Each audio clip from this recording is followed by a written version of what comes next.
வாங்க சமந்தி, எல்லாரும் வீட்டுக்குள்ள வாங்க வாங்க.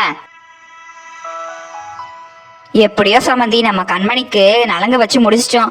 ஆனா தாலி பெருக்கு ஃபங்க்ஷனுக்கு மட்டும் இன்னும் கொஞ்சம் பேரை கூப்பிட வேண்டியது இருக்கு. அதுல மெயினான ஆளை ஒருத்தவனை கூப்பிடணும்.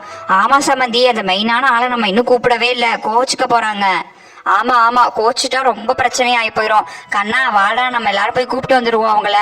ஆமா ஆமா, அவங்க எல்லாருமே சேர்ந்து போய் கூப்பிட்டாதான் அவங்க வருவாங்க. மெயினான ஆளு அவங்க தானே. யாருடா கண்ணா அவங்க மெயினான ஆளு? யாரு கொஞ்சம் சொல்லு. வேற யாரா இருக்கும் மாமா, நம்ம சப்ஸ்கிரைபர்ஸ் தான். நம்ம சப்ஸ்கிரைபர்ஸ் இன்னும் இந்த ஃபங்க்ஷனுக்கு இன்வைட் பண்ணல, அதான் நம்ம எல்லாருமா சேர்ந்து இன்வைட் பண்ணலான்னு சொன்னேன். வேற எதுவும் இல்ல. சரி, நம்ம இன்வைட் பண்ணுவோம். மே 8ஆம் தேதி வெள்ளிக்கிழமை அன்னைக்கு நம்ம கண்மணி குட்டிக்கு தாலி பேருக்கு கல்யாணம். அன்னைக்கு எல்லாரும் மறக்காம எங்க வீடியோ ஆமா பாருங்க. ஃப்ரெண்ட்ஸ், எல்லாரும் வந்துருங்க. மே 8ஆம் தேதி தான் எனக்கு தாலி இருக்கு. ஆமா ஃப்ரெண்ட்ஸ், எங்க அத்தை சொன்ன மாதிரி மே 8ஆம் தேதி நாங்க போட வீடியோ எல்லாருமே பாருங்க. எங்க அத்தைக்கு தாலி இருக்கு அன்னைக்கு. எல்லாருமே எங்க அத்தையை நல்லா இருக்குன்னு வாழ்த்திட்டு போங்க. உங்களோட கமெண்ட்ஸ் நாங்க எதிர்பார்த்துட்டு இருப்போம். மறக்காம கமெண்ட் பண்ணுங்க, ஓகேவா? சரி வாங்குங்க, எல்லாரும் முதல்ல சாப்பிட்டு வந்துடலாம். மணி 1:30 ஆயிடுச்சு பாருங்க. எல்லாரும் வாங்க. ஆமாங்க சம்பந்தி, எல்லாரும் வாங்க சாப்பிடலாம்.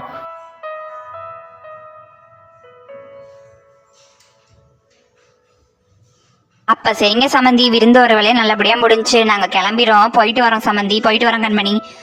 சரிங்க சமந்தி, போயிட்டு மறக்காம தாலி பெருக்கணிக்கு வந்துருங்க. நல்லா தூக்கம் வருதுண்ணா. இப்ப போய் கொஞ்ச நேரம் படுக்கணும். மணி 3 தானே ஆகுது. 5 மணிக்கு எந்திரிப்போம் எல்லாரும் படுத்துட்டு.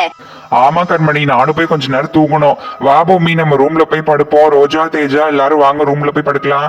ஆமா, ரோஜா தேஜா எல்லாரும் வாங்க, ரூம்ல போய் படுத்துக்கலாம். அண்ணி நீங்க எங்க ஹாலே படுத்துக்கோங்க அண்ணி, எங்களுக்கு ஒன்னும் இடைஞ்சலா இருக்காதுங்க அண்ணி. சரி சரிம்மா, ஹாலே படுத்துக்கிறேன், அட்ஜஸ்ட் பண்ணிக்கிட்டு கொஞ்சம். சரி, நான் போய் நகையை மட்டும் கழட்டி வச்சுட்டு வந்துடுறேம்மா. சீக்கிரமா போயிட்டு வாடி தூங்கலாம். நான் வந்துட்டேன். ஏண்டி உன் குழந்தைய காணவே இல்லை, எங்கடி போனா? வேற ஒண்ணும் இல்லக்கா, காலையில எந்திரிச்சதுல இருந்து அழுதுகிட்டே இருக்கான்னு நான் தான் தொட்டில இந்த பொம்மி ரூம்ல தூக்க வச்சுட்டு வந்துட்டேன். சரிம்மா, நானும் கொஞ்ச நேரம் படுக்கிறேன். 5 மணி போல எங்களை கொஞ்சம் எழுப்பி விட்டுருமா. ஏண்டி கண்மணி, அங்கே மைதிலி அழுதுகிட்டு உட்காந்துக்கிட்டு இருக்கா ஜெயிலில். உனக்கு தாலி பெருக்கு ஃபங்க்ஷன் கேட்குது பாரு. இந்த லட்சணத்தில் நல்லா மினிக்கிட்டு திரியிறியே. உனக்குலாம் இதெல்லாம் தேவைதாண்டி. உனக்கு குடும்ப கௌரவம் போகணும், ஏதாச்சும் பண்ணி ஒன்றுண்டி. கல்லை தூக்கி உன் மண்டையில் போட்டுடலான்னு எனக்கு தோணுது. ஆனால் பக்கத்தில் இருக்கவங்களாம் எந்திரிச்சிருங்க. வேறு ஏதாச்சும் பிளான் பண்ணி இவளை தாலி பெருக்கிலே நிப்பாட்டணும். என்ன பண்ணலாம்? பெசாட்டுக்கு ஓமகுண்டத்தில் பாம்பை வச்சு விட்ருவோமோ?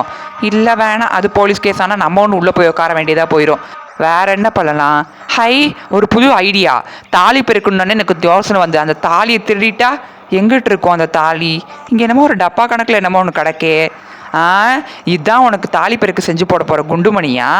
பார்த்துப்போம். இதாத்தான் இருக்கும். இந்த பூஜை ரூமில் வச்சுருக்காங்க. நம்ம இதை நவுட்டிக்கிட்டு போயிடலாம். அப்புறமா வந்து இவளை வச்சுப்போம் ஃபங்க்ஷனில் போய். தாலியே இல்லாமல் நீங்கள் தாலி பெருக்கு ஃபங்க்ஷன் எப்படி நடத்துறீங்கன்னு நானும் பார்க்குறேன்டி. எங்களையே வா நீ அளவிடுற கண்மணி.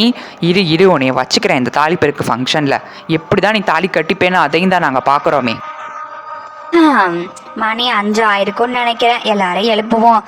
கண்மணி, லட்சுமி மருமகளே, நீயும் கொஞ்சம் எந்திரிமா. மணி 5 ஆயிடுச்சு. டீ போட்டு கொண்டுறேன், எந்திரிங்க எல்லாரும். அத்தை, நேற்று கண்மணிக்கு மாமியார் வந்து தாலி கொடியும் தாலியும் கொடுத்தாங்கல்ல, அது எங்கத்த வச்சிருக்கீங்கன்ட்டு ஒரு தடவை காமிங்கத்த. நேற்று நான் சரியாவே பார்க்கல, ஒரு தடவை பார்த்துட்டு தரேன். இல்லைல்லாம் என்ன இருக்க, நீ இருங்க காமிக்கிறேன். அம்மா, அது எங்கம்மா வச்சிருக்க? இந்த அங்கே பூஜை ரூம்ல ஒரு டேபிள் இருக்கு பாரு, அங்கதான் இருக்கும். என்னம்மா இங்க இருக்குன்னு சொல்றேன், இந்த டப்பாவை இங்க காணோம், எங்கம்மா வச்சிருக்க? தெரியலையே, நான் கண்ணன்ட்டு அங்கதான் வைக்க சொன்னேன், அவன் அங்கதான் வச்சிருப்பான். என்னம்மா இப்படி சொல்ற? எனக்கு பயமா இருக்கு. ஏய் நீ நினைக்கிற மாதிரிலாம் ஒன்னும் தொலைஞ்சிருக்காது, இங்கதான் இருக்கும். கண்ணா, இங்கதான் ஒரு நிமிஷம்.